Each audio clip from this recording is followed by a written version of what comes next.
Bismillahirrahmanirrahim. Waltakum minkum ummatun yad'una ilal khairi wa ya'muruna bil ma'ruf wa yanhauna 'anil munkar. Assalamualaikum warahmatullahi wabarakatuh. Alhamdulillah wassalatu wassalamu ala rasulillah mabad. Allah berfirman, wajahidu bi amwalikum wa anfusikum. Berjuanglah kalian, berjihadlah kalian melalui hartamu dan dirimu. Hampir semua ayat-ayat berjuangan dan pengorbanan itu dimulai dengan bi amwalikum, harta kalian, harta kalian. Saya mengajak secara praktis dan kami sudah buktikan. Rp1.000 itu bisa luar biasa, dahsyat. Bisa beli mobil, bisa buat kuburan, ya, bisa membangun masjid. Uang 1.000. Mari kita satukan uang 1.000 kita. Nanti kami jemput di rekening ini, insya Allah bisa kita buat. Di rekening ini, insya Allah kita buat sebuah kekuatan umat dengan Rp1.000. Rp1.000 dahsyat. Alhamdulillah, alhamdulillahirabbil alamin. Akramana bil iman wal aqidah wa bit tauhid. Walladhi hadana li hadza yakni dinul iman, dinul islam. Wa nusallimu ala rasulina khairil anam sallallahu alaihi wa alihi wa sahbihi wa mawala. Alhamdulillah, alhamdulillah. Sekalian kita bersyukur pada Allah dengan Allah memberikan kita nikmat yang sangat besar. Tidak ada harganya langit dan dunia beserta isinya. Kalau ini hilang, yakni nilai iman kita, nilai keislaman kita. Bersyukurlah Bapak, bersyukurlah Ibu, jadi sosok yang meyakini dengan hati, dengan iman dan Islam. Kita bersyukur pada Allah dengan iman dan Islam ini, napas-napas hidup kita itu bernilai.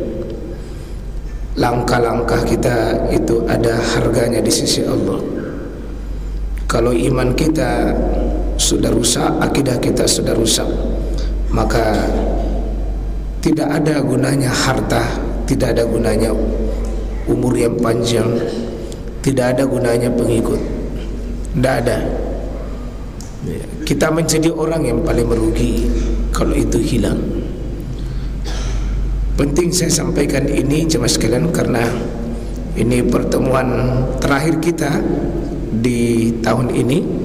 Tahun depan baru kita ketemu.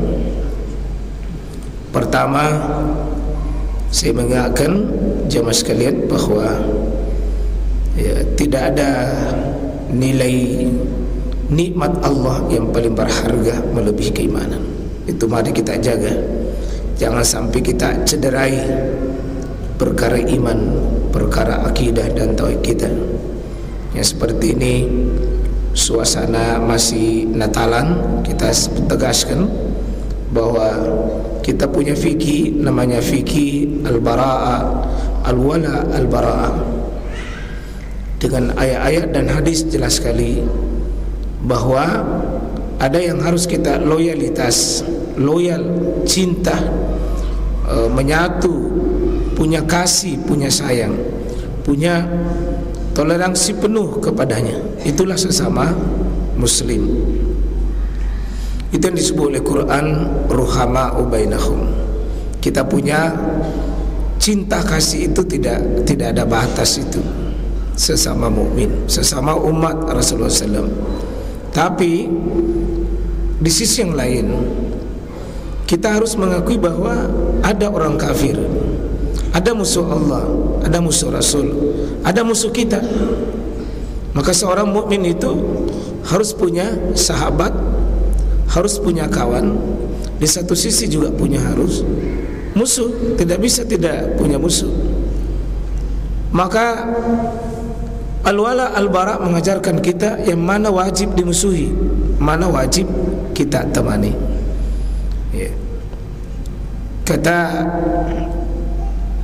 ulama kita seperti Imam Yusuf seperti Ad-Du'aul Bayan, penulis kitab Ad-Du'aul Bayan oleh Imam Syangkiti, katakan bahwa berlemah lembut kepada seharusnya kita tegas itu kelemahan, dan berbuat kasar tegas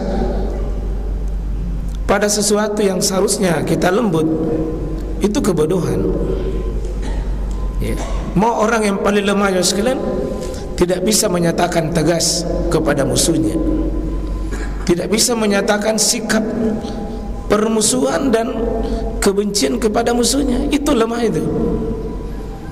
Maka kekafiran tidak ada toleransi dalam Islam.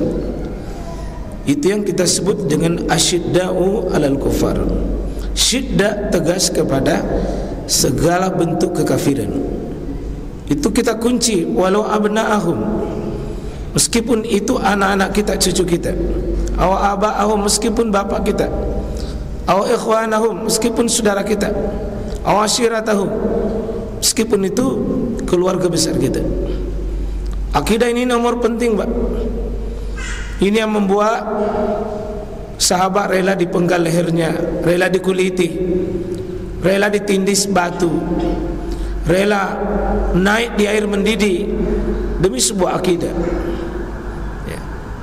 Ini yang paling mahal bagi seorang muslim. Tidak ada lagi harga di atasnya, Pak. Langit pun menjadi kecil, bumi menjadi rendah, tidak ada apa-apanya kalau akidah ini sudah diperhadapkan akidah. Sahabat rela melakukan apa saja demi akidah. Ini juga kita waspadai di akhir tahun ini. Mari kita sadar bahwa ini bukan tahun baru Islam, tidak ada hubungannya syariat di sini. Tidak ada syariat khusus melepas tahun baru, tidak ada. Justru yang ada adalah waspadai ada apa yang disebut oleh Syekhul Islam Ibn Taimiyah ketika menulis Al-Iqtida' as-siratal mustaqim wa yuhalifu as-siratal jahim. Beliau mengatakan, teguh kalian pada jalan yang lurus, orang-orang yang mesti kita ikuti, dan wajib menyelisihi jalannya orang-orang yang memang wajib diselisihi. Berkali-kali Nabi mengatakan khaliful yahud wa halifun nasara, selisih Yahudi, selisih Nasara.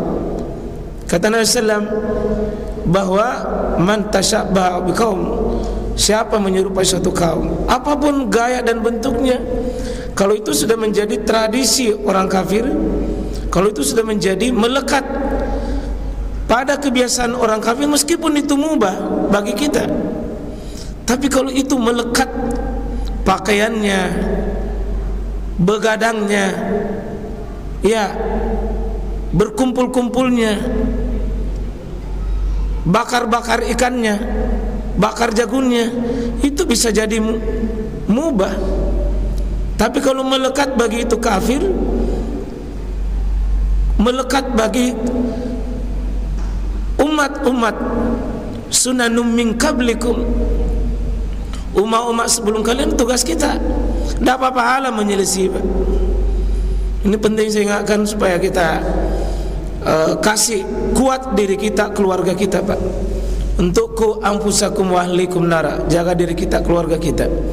Jangan kebablasan dalam, ya akan bilang itu kan anu biasa ji. Hati-hati sesuatu yang biasa lalu menjadi pembenaran. Ya, mungkin biasa aslinya, tetapi kapan masuk dalam sebuah kebiasaan kaum tertentu itu sikap tasyabbuh namanya. Dan tasyabbuh itu haram di dalam Islam, tak boleh. Seorang muslim itu harus berani berbeda. Ishhadu bi anna muslimun, saksikan wahai orang kafir, maaf, saya muslim, kami muslim, kami mukmin, dan tidak akan meniru gaya Anda, karena ini akidah kami, ini ibadah kami. Ya, maka beranilah kita berkata al-bara'ah, melepas diri dari semua kebiasaan yang menjadi ciri khas orang-orang kufur tersebut. Ya. Meskipun sifatnya itu mubah. Ya. Jangan kita mengimpor, Pak. Jangan kita impor serap dari luar. Cukup Islam ini menjadi benteng bagi kita. Al-Islamu ya'lu wa la yu'la. Islam ini sudah cukup mulia, Pak.